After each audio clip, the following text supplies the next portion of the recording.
السلام علیکم، شام بخیر سارے پاکستان اور پیارے پاکستان۔ انسان کہتے ہیں کہ اپنے لیے جو ہے نا وکیل بن جاتا ہے اور دوسروں کے لیے جج بن جاتا ہے، اور کوئی کام جو وہ خود بھی کر رہا ہوتا ہے وہ خود اپنے لیے جائز سمجھتا ہے اور دوسروں کے لیے ناجائز سمجھتا ہے۔ ہاں جی، بالکل ایسا ہی ہے۔ ٹک ٹاک پہ آج ہزاروں کی تعداد میں مسلم خواتین موجود ہیں، جن میں میں بھی شامل ہوں، ٹھیک ہے۔ چاہے کوئی مجبوری سے آیا، کوئی شوق سے آیا، اور کوئی امیر ہونے کے باوجود مزید امیر تر ہونے کے لیے آیا۔ اس دوڑ میں سب ہی شامل ہیں، اور جو میں خود یہ کام کر رہا ہوں نا، لیکن میں اس کرنے کے باوجود یہ ضرور کہوں گی کہ یہ پلیٹ فارم ہمارے لیے مناسب نہیں ہے، دین کے لحاظ سے بھی اور ہر لحاظ سے بھی، ٹھیک ہے۔ لیکن چلیں، میری ایج کے جو لوگ ہیں نا، اکثر ایسا ہوتا ہے کہ ہم لوگوں کو جابز نہیں ملتی۔ پرائیویٹ جابز جو ہوتی ہیں نا، اس میں آپ اخبار اٹھا کے دیکھ لیں، اس کے اندر انہوں نے لکھا ہوتا ہے کہ ہمیں 18 سے یا 25 سے جو ہے نا 35 تک کے لوگ چاہیے، ہمیں اس سے اور ایج کے لوگ نہیں چاہیے۔ انہیں نہ تجربہ چاہیے ہوتا ہے، نہ انہیں اچھی سوچ سمجھ چاہیے ہوتی ہے، انہیں صرف جوانی چاہیے ہوتی ہے، ٹھیک ہے۔ کسی نہ کسی مجبوری کی وجہ سے ہم کہتے ہیں کہ چلو 4 پیسے جو ہے نا ہم کما لیں گے اور ہم اس سائڈ آ جاتے ہیں۔ اب ایک بچی فاطمہ کی والدہ، جو کہ ولاگرز بھی ہیں، اور میں بھی یوٹیوب میں تھوڑا بہت دانہ چگنے کی کوشش کرتی ہوں، تو وہ بھی کر رہی تھی۔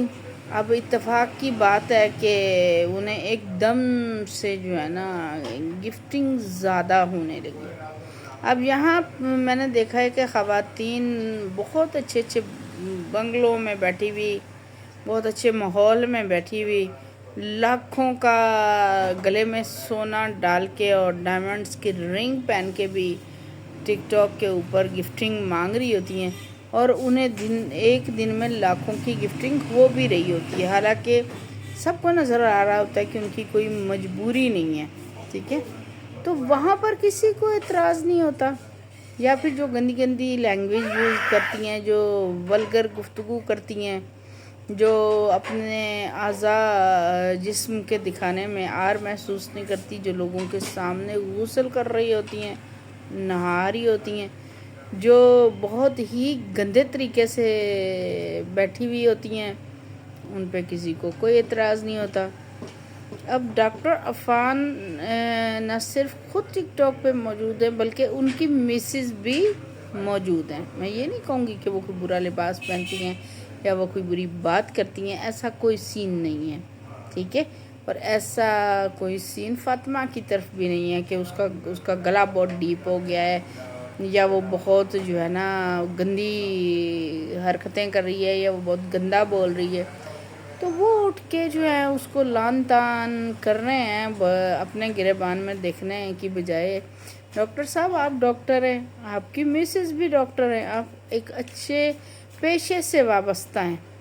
اور آپ کے پاس آلریڈی ایک کمانے کا ذریعہ موجود ہے، اس کے باوجود آپ انٹرنیٹ استعمال کر کے، اپنی بیوی استعمال کر کے کمانا چاہ رہے ہیں۔ جب آپ خود یہ چیز یوز کر رہے ہیں تو آپ دوسروں کے اوپر انگلیاں کیوں اٹھاتے ہیں؟ کہتے ہیں نا کہ ایک انگلی جو ہے نا اگر ہم دوسرے کی جانب اٹھاتے ہیں تو 4 انگلیاں خود ہمارے اپنی جانب بھی ہوتی ہیں۔ اب میں اٹھ کے کہوں کہ ہو یہ تو بڑی بری بات ہوگی، فاطمہ کی ماں نیٹ پہ آ گئی، اگر میں اس کو یہ کہہ رہی ہوں تو سب سے پہلے میں خود جہاں کیا کر رہی ہوں، تو ہمیں خیال رکھنا چاہیے۔ اور اگر کوئی برائی ہو بھی رہی ہوتی ہے تو اس کا بہت کم لوگوں کو پتہ ہوتا ہے، جب ہم اس کو اچھالنا شروع کرتے ہیں تو پھر جو ہے نا وہ پھیلنا شروع ہوتی ہے۔ اب ایک سائڈ ڈاکٹر عفان صاحب ان کے اوپر ویڈیوز بنا رہے ہیں، تو دوسری سائڈ وہ جوابی ویڈیوز بنا رہی ہیں، اور تیسری سائڈ جناب اور بھی لوگ آ گئے جو ان کے خلاف بنا رہے ہیں، اور چوتھی سائڈ میں بھی آ گئی جو ان کے حق میں بنا رہی ہوں۔ میں یہ نہیں کہتی کہ ٹک ٹاک بہت اچھا پیشہ ہے، لیکن میں یہ کہتی ہوں کہ جہاں لاکھوں ہزاروں اور خواتین موجود ہیں جو بہت ہی بیہودہ طریقے سے کام کر رہی ہیں، اور جہاں ڈاکٹر عفان کی مسز بغیر ضرورت کے یہاں پہ موجود ہیں، کیونکہ وہ ڈاکٹر ہیں، تو وہ ایز اے ڈاکٹر کی حیثیت سے جب پیسہ کما رہی ہیں تو وہ یہاں جھک مارنے آئی ہیں نیٹ کے اوپر۔ ہم لوگ تو مجبوری میں آئے ہیں نا، ہمارے پاس اور کوئی ملازمت نہیں ہے اور کوئی چیز نہیں ہے، تو ہم گھر بیٹھے ہوئے لوگ سوچتے ہیں کہ چلو یار 4 پیسے اپنی فیملی کو سپورٹ کرنے کے لیے ہم یہاں سے کما لیں۔ تو وہ خود پیسے والے ہونے کے باوجود جہاں موجود ہے اور دوسروں کو کہہ رہے ہوئے ہوئے ہوئے ہوئے ہوئے نیٹ تے تو تسی بیٹھ کے تو جڑا ہے نا بہت ہی خراب ہو گئے ہو۔ تو جناب ڈاکٹر صاحب ایک نگاہ ذرا اپنے گریبان میں، اس کے بعد پھر فاطمہ کو، فاطمہ کی ممی کو، اور مزید فاطماؤں کو، اور جس کو جو کہنا ہے نا وہ کہیے گا، بلکہ کہنے کی ضرورت نہیں ہے، تسی کوئی ٹھیکیدار نہیں ہو۔ کہتے ہیں نا جڑا کرے گا وہ پرے گا، تم کیوں پھرے داس، ہیں جی۔ تو ڈاکٹر عفان تسی اگر کچھ کرنا چاہ رہے ہو تو میرے خیال ہے ڈاکٹر ایسا پیشہ ہے، ڈاکٹری ایسا پیشہ ہے کہ جڑی مریضاں دی ٹھیک ٹھاک کھال اتار کے اچھی خاصی آمدن لے لیندے نے۔ تو جناب تسی ایویں کرو، فاطمہ نو سپورٹ کرو، ٹھیک ہے۔ اس کے گھر کا تمام خرچہ، اس کے باپ کی جو بیماری ہے وہ دیکھیں نا، ایک علاج کرانے کے لیے بھی انہیں پیسے کی ضرورت ہے، تو آپ بحیثیت ڈاکٹر ان کو علاج کی صورت کر دیں اور ان کے گھر کا تمام خرچہ اٹھا لیں، تاکہ بیچاری فاطمہ کو یہاں پہ آ کے پیسہ نہ کمانا پڑے۔ آپ سب کا بہت شکریہ۔ میں کم ہی اس طرح کے کسی ٹاپک کے اوپر بات کرتی ہوں، لیکن آج میرا دل کر رہا سی کہ میں بھی ذرا جڑا ہے نا اپنا نقطہ نظر پیش کر کے دیکھاں، کیونکہ مینوں ڈاکٹر عفان دی گفتگو زہر لگ رہی سی قسمیں۔